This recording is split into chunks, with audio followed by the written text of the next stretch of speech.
అతిపెద్ద షాపింగ్ ప్రపంచం సిఎంఆర్ మన గుడివాడలో ప్రముఖ సినీ తారలచే నవంబర్ 27న గొప్ప ప్రారంభం. నమస్తే, నేను Keshav. Welcome to Suman TV. Andhra Pradesh ఉప ముఖ్యమంత్రి పవన్ కళ్యాణ్ ఢిల్లీలో కీలకమైనటువంటి భేటీల్లో బిజీగా గడుపుతున్నారు. ఒకవైపు మహారాష్ట్ర ఎన్నికల ఫలితాలు రావడం, సంచలన విజయాన్ని కూటమి నమోదు చేయడం, అదే తరహాలో రాబోయే రోజుల్లో పవన్ కళ్యాణ్ పాత్ర కూటమిలో మరింతగా పెరుగుతుందనేటువంటి ప్రచారం జరుగుతుంది. అటు ఉప ముఖ్యమంత్రి హోదాలో రాష్ట్రానికి కావాల్సినటువంటి వివిధ ప్రాజెక్టులకు సంబంధించి కేంద్ర మంత్రులతో వరుస భేటీలు పవన్ కళ్యాణ్ జరుపుతున్నారు. ఈ భేటీల సారాంశం ఏంటి, రాష్ట్రానికి ఎలాంటి ప్రయోజనాలు రాబోతున్నాయి, ఈ అంశాలను విశ్లేషించే ప్రయత్నం చేద్దాం. మనతో పాటు చంద్ర శ్రీనివాస్ గారు, పొలిటికల్ అనలిస్ట్ ఉన్నారు. చంద్ర శ్రీనివాస్ గారు నమస్కారం. నమస్కారం. పవన్ కళ్యాణ్ గారి టూర్, ఢిల్లీ టూర్ అంటే ఈ నెలలో ఇది రెండోసారి. ఎలక్షన్స్కి వెళ్ళడం వేరు, బట్ ఇప్పుడు సపరేట్గా వెళ్ళడం, ఎన్డీఏ మీటింగ్ ఉంటుంది, మహారాష్ట్ర ముఖ్యమంత్రి ఎవరనేది డెసిషన్ ఉంటుంది, ప్రమాణ స్వీకారానికి అటెండ్ అవుతారు. ఇదంతా పొలిటికల్ యాంగిల్ అయితే వరుసగా మంత్రులతో భేటీలు అవుతున్నారు. ఏంటి ఈ భేటీల సారాంశం? డెఫినెట్గా ఆయన ఒక బ్రహ్మాస్త్రంలాగా దొరికాడు ఎన్డీఏ కూటమికి. సక్సెస్ రేట్ 100% ఎక్కడికి వెళ్ళినా. ఆయన ఎందుకు పిలిచారని ఒకసారిగా నేషనల్ మీడియాలో చర్చ జరుగుతున్నమాట వాస్తవం. నిన్న మీటింగ్లో పార్లమెంట్ స్పీకర్ ఓం బిర్లా గారి వాళ్ళ అమ్మాయి రిసెప్షన్కి ఉదయ్ శ్రీనివాస్తో పాటు వెళ్ళారు. అదే తెలంగాణ రాష్ట్ర ముఖ్యమంత్రి కూడా దానికి వెళ్ళారు, పలు రాష్ట్రాల ముఖ్యమంత్రి కూడా వెళ్ళారు, స్పీకర్ కాబట్టి. ఇక ఈరోజు మార్నింగ్ మనం చూస్తే సార్, మీరు అన్నట్టు కంటిన్యూగా మినిస్టర్స్ దాదాపు ఒక 6 మంత్రులను ఈరోజు కలవబోతున్నారు. ఆల్రెడీ షెకావత్ గారిని కలిసి టూరిజం ప్రాజెక్ట్స్ 7 ప్రాజెక్టుల మీద ఒక రిప్రజెంటేషన్ ఇచ్చారు. మనం ఎప్పుడు చెప్పుకునేటట్టుగా గుజరాత్ తర్వాత తీర ప్రాంతం 954 కిలోమీటర్లు ఉంటుంది. తీర ప్రాంతం ఉంది, కానీ దానికి సంబంధించిన టూరిజం డెవలప్మెంట్కి ప్రాజెక్ట్స్ పాయింట్ ఆఫ్ వ్యూ, తర్వాత గండికోట సబ్జెక్ట్ కావచ్చు, తర్వాత టూరిజం సంబంధించిన ఒక విశ్వవిద్యాలయం ఏర్పాటు చేయడానికి రకరకాలుగా ఆయనతో అన్నిటికీ కూడా సానుకూలంగా. గజేంద్ర సింగ్ షెకావత్ కేంద్ర పర్యాటక శాఖ మంత్రి, అంతకుముందు జలవనరులు చేసాడు, ఇప్పుడు పర్యాటక. కాబట్టి ఆయన పర్యాటక ఎవరిది కందులు దొరికే జనసేన చూస్తుంది. కాబట్టి జనసేన అని కాకుండా రాష్ట్ర ఉప ముఖ్యమంత్రిగా ఆయన బాధ్యత తీసుకుంటారు. కాబట్టి టూరిజం డెవలప్ అయితే ఆంధ్రప్రదేశ్ ఇప్పుడున్న పరిస్థితి, గడ్డు పరిస్థితి బయటకు పడే అవకాశం ఉంది.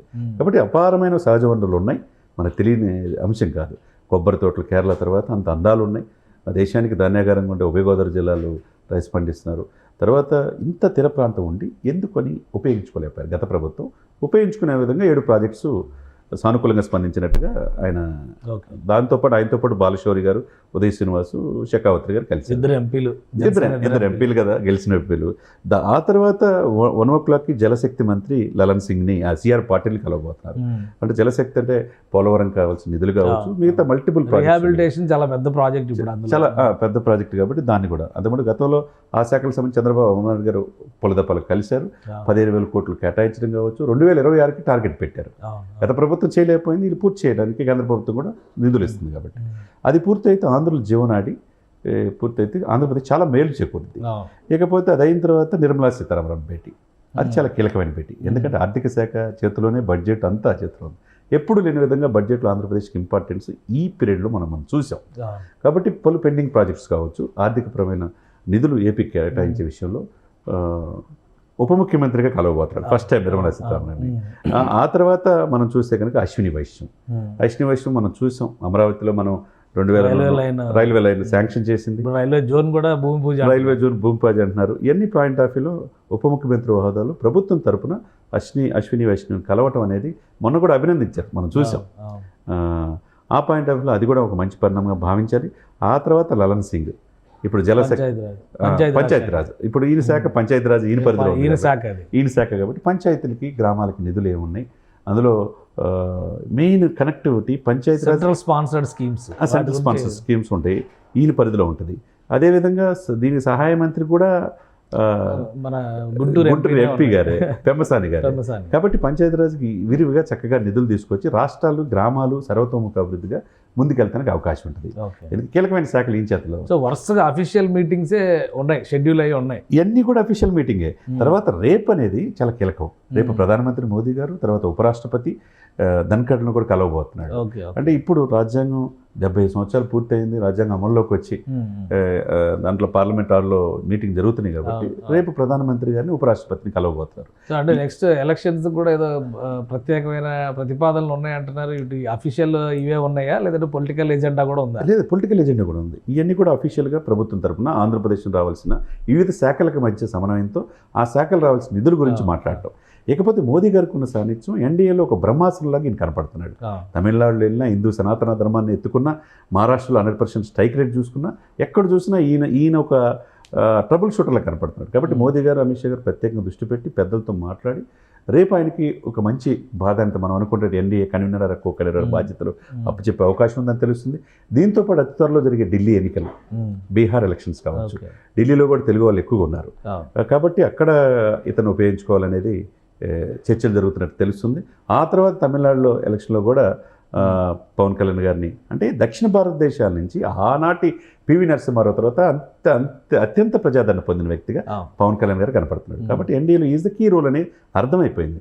కాబట్టి మీరు ఈ 2 రోజులు ఎప్పుడు లేని విధంగా, ఏ రోజు చంద్రబాబు నాయుడు గారు వెళ్ళేవారు కానీ పవన్ కళ్యాణ్ గారు ఇంకా చంద్రబాబు నాయుడు గారు గవర్నమెంట్ లో మంత్రులు కూడా ఢిల్లీ వెళ్తున్నారు. జగన్ గారు గవర్నమెంట్ ఎప్పుడు ఆయన తప్పితే బుగ్గన రాజేంద్రనాథ్ విజయసాయి రెడ్డి తప్పితే ఎవరు కనపడేవాళ్ళు. అవునవును. ఒక రకంగా రాష్ట్రానికి దీని వలన మేలు జరుగుతుందని భావించవచ్చు. కేశవ్ గారు 100% సార్. మంత్రులకి స్వేచ్ఛ ఉంటే ఆ శాఖలకి ఏం కావాలో తెచ్చుకోవడానికి అవకాశం ఉంటుంది.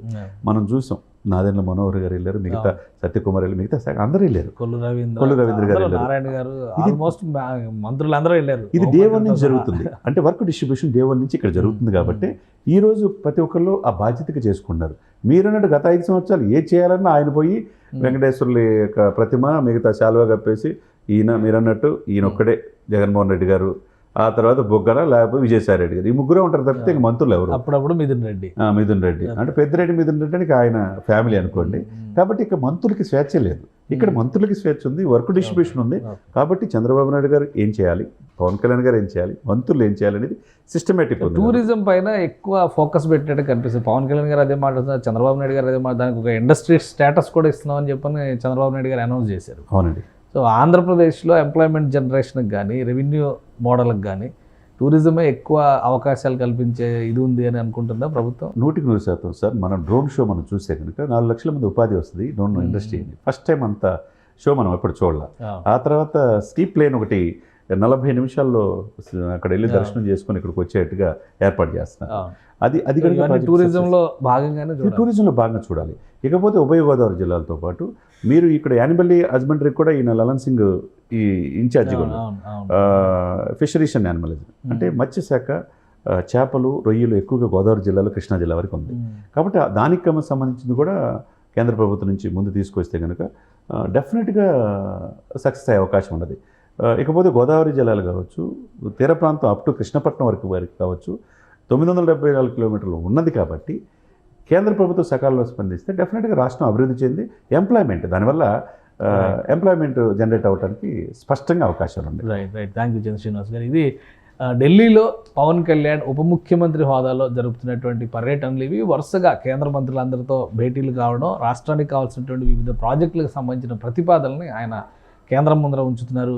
వీటిపైన సానుకూల స్పందనే మ్యాక్సిమం వచ్చే అవకాశాలు కనిపిస్తుంది. ఇక పొలిటికల్ ఎజెండా విషయానికి వస్తే రాబోయేటువంటి ఎన్నికల్లో, ఢిల్లీలో జరగబోతున్నటువంటి ఎన్నికల్లో కూడా పవన్ కళ్యాణ్ ప్రచారం చేస్తారు.